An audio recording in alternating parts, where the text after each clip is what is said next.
नीट paper फुटी प्रकरणी देशाचे शिक्षण मंत्री धर्मेंद्र प्रधान यांचा राजीनामा घेतल्यानंतर आता कॉक्रोच पार्टीची पुढची मोहीम सरकारी शाळांमधल्या दुरावस्थेची असणार आहे। स्वातंत्र्य दिनानिमित्त अभिजित दिपके स्वतःच्या गावी हजर राहिले आणि त्यावेळी त्यांच्याच गावच्या जिल्हा परिषद शाळेची स्थिती दयनीय असल्याचं समोर आलं। पाहूया रिपोर्ट। बघा आता पावसाळ्याचे दिवस चालू आहे आणि झाकण्यात आले उपमुख्यमंत्र्याच्या चेहऱ्याने। खिडक्या रिपेअर झाल्या पाहिजे, ज्या तुटलेल्या खिडक्या आहे ते वापस नीट केल्या पाहिजे। जसं आपल्याला चांगलं करता येईल थोडं चांगलं करू। वरच्या लेवलला काय चालतं ते मला माहिती मी, तर मग आपण काय करायचं, आपण नेमच्या खुर्च्या बाहेर ठेवायच्या ना। असं टॉयलेटची अवस्था होती, कालपर्यंत ही अवस्था होती।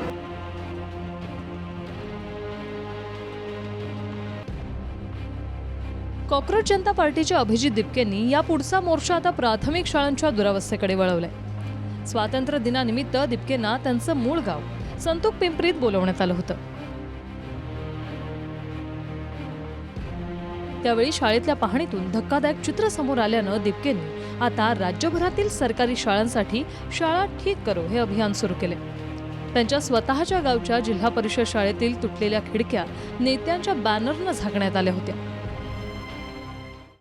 या जागा भरल्या गेल्या पाहिजे असे या ठिकाणी म्हणते तुम्ही सरकार होतो ना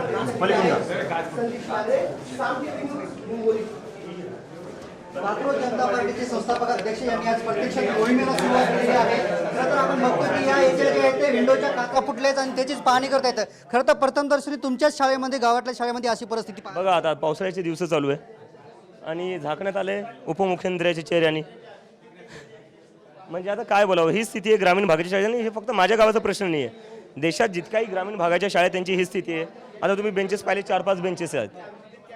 आता इथं फक्त 4-5च मुलं शिकायला येतात का, ते ही अवस्था आहे। परिस्थिती तुम्ही ही पाहिली, उपमुख्यमंत्र्यांचा तुम्ही फोटो पण दाखवता, बॅनर पण दाखवता आणि काचा फुटल्या येतात, ह्याला जबाबदार कोण? हेच असतील, सरकार यांचीच आहे ना।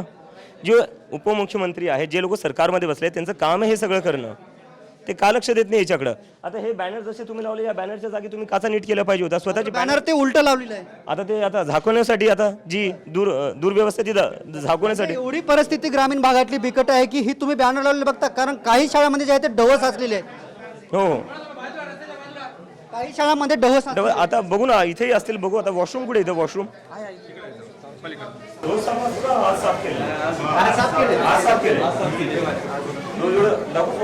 आधीचे फोटो दाखवा मला।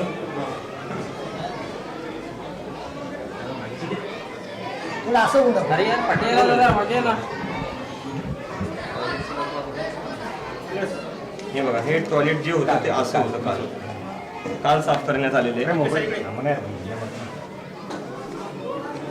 हे असं टॉयलेटची अवस्था होती, कालपर्यंत ही अवस्था होती।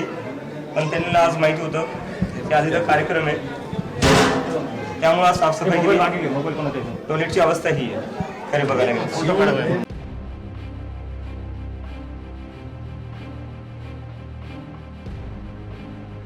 शाळेतील मुलांशीही दिपकेनं संवाद साधत त्यांच्या अडचणी जाणून घेतल्या। पालकांसोबतही त्यांनी चर्चा केली। सांगा, शाळेत अजून काय काय झालं पाहिजे? बाथरूम चांगलं झालं पाहिजे, ते मी लिहून घेतलं।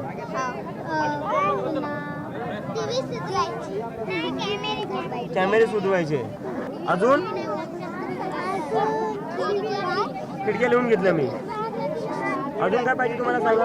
हे काय, सगळ्यात आधी तुम्हाला बेंच पाहिजे, बरोबर? दुसरं प्यायचं पाणी असलं पाहिजे,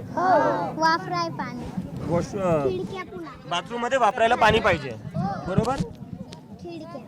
खिडक्या रिपेअर झाल्या पाहिजे, ज्या तुटलेल्या खिडक्या आहे ते वापस नीट केल्या पाहिजे। कॅमेरे दुसरे रिप्लेस केले पाहिजे, बसवले पाहिजे। हे सोडून अजून काही? बर, ते स्क्रीन जी आहे, बर। स्थानिक लोकप्रतिनिधींनीही यावर तातडीनं दुरुस्तीचं आश्वासन देत त्यांच्या समस्याही दिपकेंना सांगितल्या। इथं, तर त्यासाठी आपण मला वाटतं विंडो रिपेअर तरी 1-2 दिवसात झालं पाहिजे. ठीक आहे, मी हार्डली पूर्ण हे जितके उद्या लवकर परवा- होईल, उद्या परवा येणाऱ्या 4-5 दिवसामध्ये मी माझ्या पाण्याची व्यवस्था ऑलरेडी बोर घेतलेला आहे, पाण्याची व्यवस्था आरो किंवा असं प्यायचं पाणी नाही म्हणतायत मुलं. आरोची व्यवस्था मी करून घेईल तिथे ग्रामपंचायतीच्या वतीने. त्या बोरचं पाणी थोडं पिण्यायोग्य नसल्यामुळे अडचण आणि मी ते समजू शकतो. आम्ही मी तुम्हाला हे बघा ग्राम सर, शिक्षक यांच्यामध्ये सर मला मी तुम्हाला कुठंच ब्लेम करणार नाही इथं, कारण की हे सगळं वरतून नाही, काही- गोंधळ कारभार आहे. त्यामुळे आता फक्त एक रिक्वेस्ट आहे की आपण सगळे एकमेकांसोबत कोऑर्डिनेट करून हो बिलकुल बिलकुल. गावकऱ्यांची सहभाग घेऊन जसं आपल्याला चांगलं करता येईल थोडं चांगलं करू. वरच्या लेवलला काय चालतं ते मला माहिती, मी म्हणजे काम केलेलं आधी राजकारणात, त्यामुळे मला आयडिया आहे की वरच्या लेवलला काय आज चालतं. रोजीची जमिनीवरचे जे लोक असतात त्यांची चुकी नसते, हे सगळं वरतून असतं. जर ह्या सगळ्या गोष्टी मी झाल्या तर मी परत येईल, आणि मग जर तेव्हा बेंच नसतील, तेव्हा खिडक्या खराब असतील, तर मग आपण काय करायचं, आपण यांच्या खुर्च्या बाहेर ठेवायच्या ना. हा, तर आपण आता 1 आठवडा देऊ. ते म्हणले की 1 आठवड्यात गोष्टी नीट करतील, आणि मला वाटतं करतील. सरपंच दादा पण चांगले, प्रिन्सिपल सर पण चांगले, तर ते नीट करतील सगळ्या गोष्टी. तर त्यांना आपण एक 3-4 दिवस देऊन टाकू. 3-4 दिवसात ते म्हणले काम करतील ते, पण काम नाही झालं तर मग आपण खुर्च्या बाहेर ठेवू सगळ्यांच्या. जसे तुम्ही खाली बसता क्लासरूममध्ये, तसं आपण यांनाही खाली बसायला लावू. ठीक आहे ना. एकदा मग त्या प्रिन्सिपल सरांसाठी आणि सरपंच काकांसाठी टाळ्या वाजवा. गेल्याच आठवड्यात गडचिरोलीतल्या आश्रमशाळेत तुटलेल्या खिडक्यांमधून साप वर्गात शिरला, ज्यात 6 मुलींना सर्पदंश होऊन 3 मुलींचा मृत्यू झाला.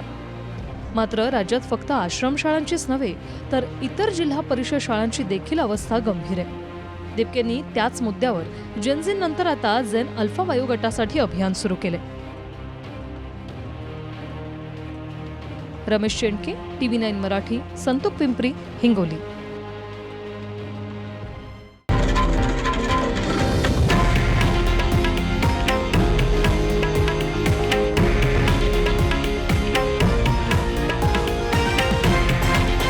हे आहे देशातील नंबर 1 न्यूज नेटवर्क आणि आपण पाहत आहात TV9 मराठी, एकमेव.